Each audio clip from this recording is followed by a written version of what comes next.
Te! Mune? Isa sa mga expression niya ng mga Hiligaynon no, Blau. Te! Ayan.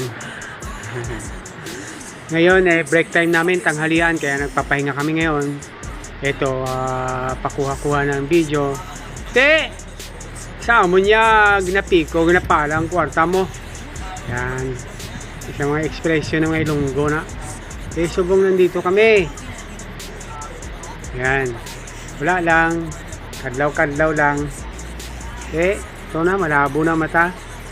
Ito. Puro na lang te. Oh, migo na yan. Break time naman namin ha. Kaya baka sabihin nyo, ano kami? Break time. Comment ka muna. Break time. Lunch break. Diba?